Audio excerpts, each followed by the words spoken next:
Good morning. I want to talk to you today about the story of Joseph and that coat of many colors. Let me read it. It's actually, if you want to read along sometime today or you want to read this whole story, it starts in Genesis 37 and goes over to about 46, 47, a few chapters. It's a very good story. Read it. But today I'm just going to read Genesis 37, starting at verse 2.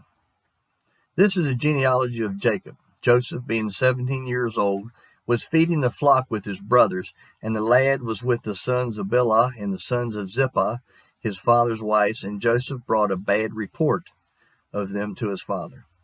Now Israel loved Joseph more than all his children, because he was the son of his old age, and he made him a tunic of many colors.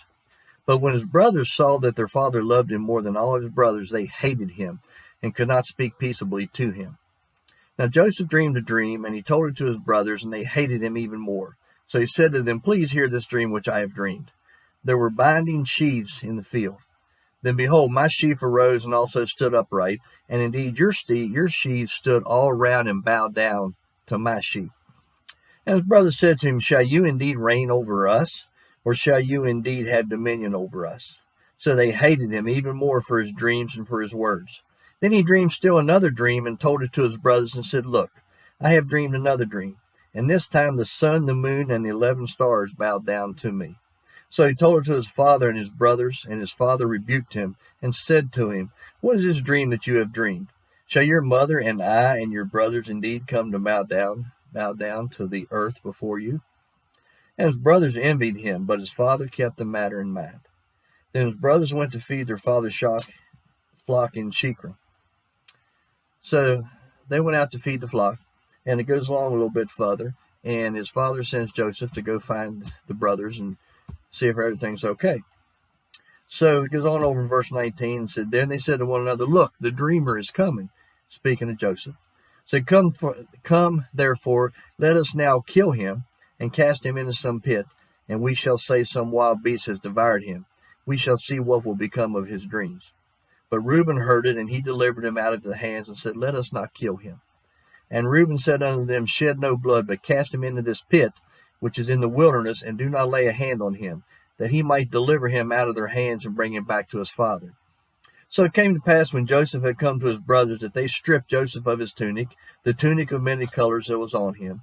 Then they took him and cast him into a pit, and the pit was empty. There was no water in it. And they sat down to eat a meal. Then they lifted their eyes and looked, and there was a company of Ishmaelites coming from Gilead with their camels, bearing spices, balm, and myrrh, on their way to carry them down to Egypt. So Judah said to his brothers, What profit is there if we kill our brother and conceal his blood? Come and let us sell him to the Ishmaelites, and let not our hands be upon him, for he is our brother and our flesh. And his brothers listened. The Midianites trader passed by, so the brothers pulled Joseph up and lifted him out of the pit and sold him to the Ishmaelites for 20 shekels of silver, and they took Joseph to Egypt. Then Reuben returned to the pit, and indeed Joseph was not in the pit, and he tore his clothes. And he returned to his brothers and said, The lad is no more, and I, where shall I go? So they took Joseph's tunic, killed a kid of the goats, and dipped the tunic in the blood. Then they sent the tunic of many colors, and they brought it to their father and said, We have found this. Do you know whether it is your son's tunic or not? And Joseph saw it, recognized it, tore his clothes, and put sackcloth on his waist and mourned, for his son was many days. And then the brothers that had done that to him, it says, and all his sons and all his daughters arose to comfort him, but he refused to be comforted. You know, Joseph was a little arrogant, maybe, but he's also had God's blessing touch upon him. I mean, when he told about the sheaves and his brothers bowing down and about the earth and the moon bowing down, they thought he was very arrogant. But was he arrogant, or was he just knowledgeable that God had a hand in his life? I mean, Jesus wasn't arrogant, but when he was 12 years old and they left him at the temple by mistake and they went back frantic to find him, he looked up just calmly and says, Well, you should have known I'd have been about my Father's business. And he was at the temple teaching, and they were astounded at his knowledge. Can you imagine 12? Well, you should have known I was about my Father's business. Jesus knew God's touch was on him. But it's kind of funny. They sold Joseph into slavery. Sometimes things happen to us and we're not sure what to think. We're not sure what to do. Things happen that we can't control. But this story goes on for quite a few chapters, and it's a very good story. Joseph goes over there, and wherever he goes, God blesses him. He goes over there, and he's purchased, and he's put in charge of a household, and the household is blessed because God is with him, and everything's going good. And then the Potiphar's wife, that she wanted, like Joseph, he was a very young man, good looking, and she tried to have her way with him, and Joseph got scared and ran out, and she got mad, and she lied and said that he had raped her. So he was thrown in prison, and even in prison, everything went well with him. They put him in charge, and everything went well. And a couple of the king's men, the baker and one of the others, the baker, and I forget who the other was, I'll have to look it up. They had dreams, and the baker and the butler, they had dreams in prison, and they told Joseph, and he told them what it was. He said, the butler, your dream, you'll have your cup, you restore your cup to Pharaoh's hand. And he told the baker, your dream means that you're going to be hung and the birds are going to eat your flesh. And it came to pass. Well, Joseph told them both, when you get out of here, if you do, remember me. Well, the butler forgot all about him. But then what happened was Pharaoh had a dream and nobody could tell him what it was. And he was angry because nobody could interpret it. So the butler told him one day, so I remember this Israelite, and he interpreted my dream and told me, and that came to pass. So they brought Joseph, and he interpreted the dream, and it said that there would be 7 great years of harvest, and then there would be 7 years of famine. So Pharaoh put Joseph in charge of everything, and he was a smart man. He got a tax of 1/5 of everything everybody raised, and he put stuff in barns, and the 7 years of plenty, he just stored up everything. So then the 7 years of famine, when everybody was starving, Egypt was fat and sassy because Joseph had put up all this grain and all the things and plenty to eat. Well, his father sends his brothers over to Egypt to buy grain, and they don't recognize Joseph, but he recognizes them. And he could have asked for revenge, but he didn't. He treated them, he had little tricks with them. He sent their grain back and put their money back in the bags, and they didn't know what to think.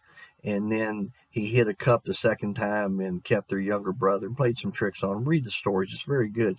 But everything Joseph did, God blessed him. Even though it wasn't what Joseph wanted.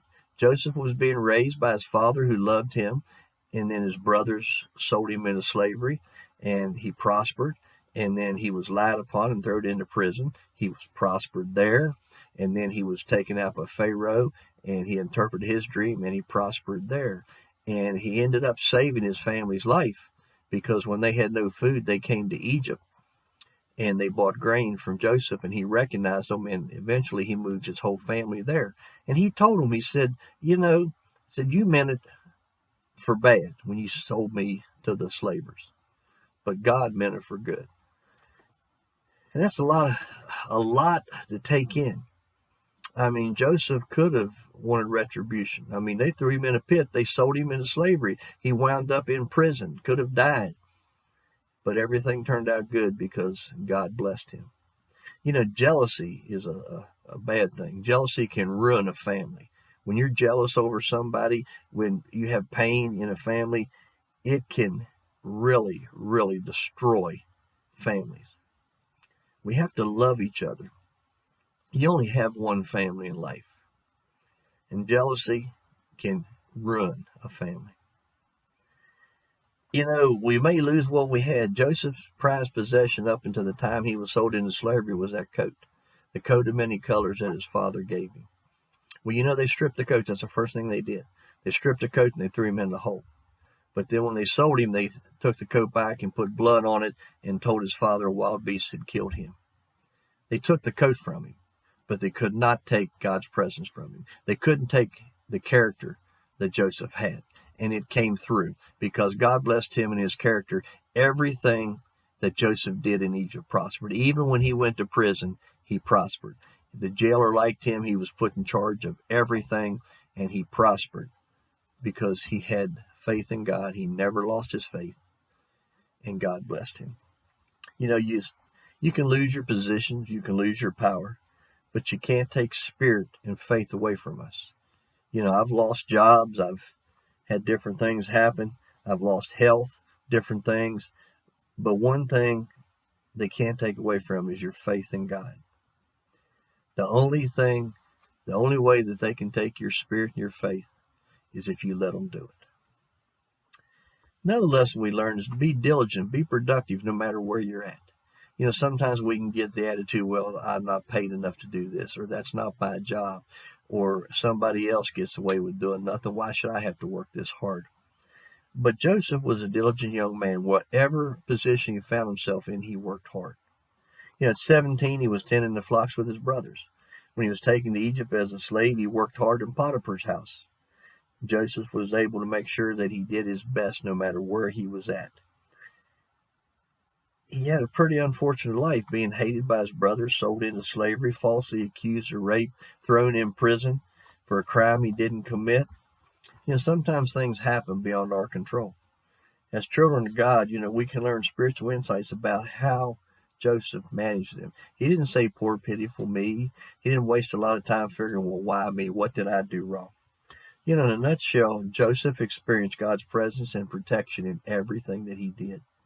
Now, his life wasn't perfect.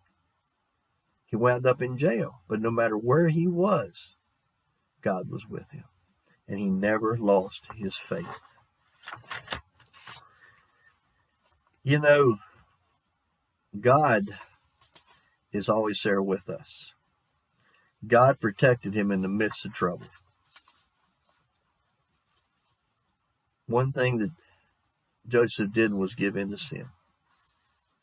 There's a lot of lessons we can learn in this story. I wish you'd read it. It starts at Genesis 37, goes over to about 45, 46, but it's a very, very good story. And there's a lot of lessons in there. No matter what happens in life, we can't control it, but God is always there with us. As long as we keep our faith, and as long as we work hard, if we seek first the kingdom of God and his righteousness, all these things will be added to us. Read that story, and then think about your life. We can't control the things that happen, but they can't take our faith away from us. And God is always with us. Amen. God bless you and have a great day.